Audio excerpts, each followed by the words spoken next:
Section में बात करेंगे रिग्रेशन पी वैल्यू के बारे में। ठीक है, तो पी वैल्यू का मतलब है जो कोएफिशिएंट पार्ट की जो स्टैटिस्टिक्स जो आप देख रही होगी हमारे रिग्रेशन टेबल के अंदर, जो कि थोड़े येलो और ऑरेंज कलर के बॉक्स में है, जिसमें स्टैंडर्ड डेविएशन है और टी पी इस टाइप की जो कुछ इन्फॉर्मेशन है वो है। ठीक है, इसके बारे में हम देखते हैं आगे। तो क्या है कि हम देखते हैं कि जो हमारा जो कोएफिशिएंट है, ठीक है, जो लीनियर रिग्रेशन फंक्शन के थ्रू जो हमारा कोएफिशिएंट आया है, क्या उसका इम्पैक्ट डिपेंडेंट वेरिएबल पे पड़ रहा है? डिपेंडेंट वेरिएबल के अंदर जो अगर पैरामीटर कैलोरी बढ़ने हो तो क्या उस पर उसका इम्पैक्ट पड़ रहा है? तो उसके लिए हम प्रूव करेंगे कि जो रिलेशनशिप है, मतलब रिलेशनशिप एग्जिस्ट है दोनों, मतलब एवरेज पल्स और कैलोरी बर्नर्स के बीच में कुछ ना कुछ रिलेशनशिप एग्जिस्ट करता है, ये प्रूव करेंगे हम। ठीक है, तो इसके लिए क्या करेंगे, इसके लिए हमारे पास फोर कंपोनेंट्स हैं। ठीक है, एक्सप्लेन करने के लिए वो कोएफिशिएंट्स की स्टैटिस्टिक्स को। ठीक है, उसमें पहला आता है स्टैंडर्ड डेविएशन। ठीक है, standard error, sorry standard deviation है, स्टैंडर्ड एरर है वो। ठीक है, टी जो है वो टी वैल्यू है कोएफिशिएंट की। पी ग्रेटर देन टी जो है उसे पी वैल्यू बोलते हैं। ठीक है, और फिर उसका उसमें है 0.025 और 0.975। ये जो है ये रिप्रेजेंट करता है कॉन्फिडेंस इंटरवल। ठीक है, कोएफिशिएंट्स के बीच में जो कॉन्फिडेंस इंटरवल है, जो उनके बीच में जो गैप है, उसको रिप्रेजेंट करता है। ठीक है, अब हम यहाँ पे फोकस करेंगे पी वैल्यू को अंडरस्टैंड करने की। ठीक है, मतलब पी वैल्यू क्या है, तो उसके लिए हम आगे देखेंगे कि द पी वैल्यू जो है एक नंबर है, ये कंक्लूड करने के लिए कि एवरेज पल्स और कैलोरी बर्नर्स के बीच में रिलेशनशिप है या नहीं। ठीक है, ये रिलेशनशिप है या नहीं वो डिपेंड करेगा हमारी पी वैल्यू के ऊपर।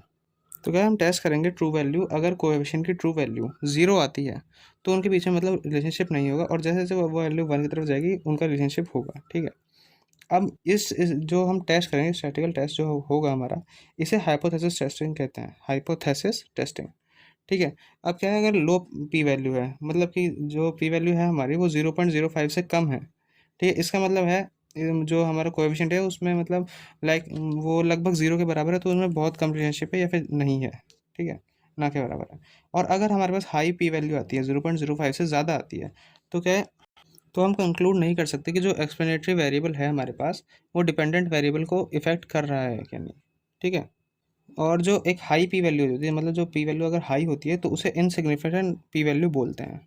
ठीक है, तो अब इसमें बात करते हैं हाइपोथेसिस टेस्टिंग के बारे में। हाइपोथेसिस टेस्टिंग क्या होती है, तो हाइपोथेसिस टेस्टिंग जो है एक स्टैटिकल प्रोसीजर होता है, स्टैटिकल मतलब प्रोसीजर होता है जिसमें क्या करते हैं कि हम रिजल्ट्स जो ये टेस्ट करते हैं कि जो रिजल्ट्स आ रहे हैं हमारे वो वैलिड है या नहीं, वो सही है या नहीं। ठीक है, हमारे एग्जांपल में हम टेस्ट कर रहे हैं कि अगर कि क्या जो कोएफिशिएंट है, मतलब एवरेज पल्स का जो सही कोएफिशिएंट है और जो इंटरसेप्ट है वो 0 के इक्वल है या नहीं। ठीक है, हमारे एग्जांपल में हम ये टेस्ट करते हैं। तो हाइपोथेसिस टेस्ट जो है उसमें दो स्टेटमेंट्स होती है। ठीक है, अब एक होता है नल हाइपोथेसिस और एक होता है ऑल्टरनेटिव हाइपोथेसिस। ठीक है, नल हाइपोथेसिस क्या होता है, मतलब उसे हम लिख सकते हैं H0 के थ्रू, और जो ऑल्टरनेटिव होता है उसे हम शॉर्टली लिख सकते हैं HA। ठीक है, तो H0 एवरेज पल्स होगी 0, HA में एवरेज पल्स 0 नहीं होगी। ठीक है, H0 में इंटरसेप्ट 0 होगा और HA में इंटरसेप्ट 0 नहीं होगा। ठीक है, ये मैथमेटिकली हम इस तरीके से रिटर्न कर सकते हैं, जब हम इक्वल्स के साइन को क्रॉस कर देते हैं तो उसका मतलब होता है नॉट इक्वल। अब हम बात करते हैं हाइपोथेसिस टेस्टिंग और पी वैल्यू के बारे में। तो जो नल हाइपोथेसिस होता है वो रिजेक्टेड हो सकता है या फिर नहीं होता। ठीक है, या तो होता ही नहीं है, या अगर होता भी है नल हाइपोथेसिस तो वो रिजेक्ट हो जाता है। ठीक है, अब क्या है, अगर हम नल हाइपोथेसिस को रिजेक्ट करेंगे तो क्या कह सकते हैं कि अगर जो नल हाइपोथेसिस अगर वो रिजेक्ट हो जाएगा तो हम ये कह सकते हैं कि जो हमारा एवरेज पल्स और कैलोरी बढ़ने से उनके बीच में रिलेशनशिप होगा, क्योंकि अगर नल हाइपोथेसिस है ही नहीं या रिजेक्ट हो रहा है तो मतलब उनके बीच में रिलेशनशिप निकल के आएगा। ठीक है, और इसके लिए जो है हमारी पी वैल्यू का यूज़ होगा कंक्लूजन निकालने के लिए। ठीक है, और कॉमन जो वैल्यू है वो पी वैल्यू की 0.05 मानी जाती है। ठीक है, अब ये नोट है कि एक जो पी वैल्यू होती है, पी वैल्यू 0.05 की जो पी वैल्यू होती है, इसका मतलब है 5% टाइम में, मतलब 5% बार 5% टाइम्स क्या होता है कि जो हमें नल हाइपोथेसिस को फॉल्सली रिजेक्ट कर देते हैं, मतलब गलत तरीके से रिजेक्ट कर देते हैं, और हम ये एक्सेप्ट कर लेते हैं कि 5% टाइम्स जो है कि रिलेशनशिप आ रहा है। ठीक है, और अगर पी वैल्यू जो है वो 0.05 से कम होती है तो हम क्या हाइपोथेसिस को रिजेक्ट कर सकते हैं, और ये मान सकते हैं, ये कंक्लूड कर सकते हैं कि जो वेरिएबल्स हैं उनके बीच में रिलेशनशिप है।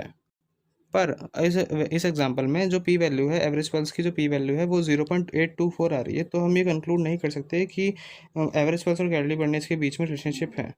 मतलब इसमें क्या है, 82.4% चांसेस ये हैं कि जो ट्रू कोएफिशिएंट है एवरेज पल्स का वो 0 है। ठीक है, तो इस लेक्चर में बस इतना ही। Hope you got all the points in the lecture, and still if you have any queries you can put it in the Q&A section. Thank you.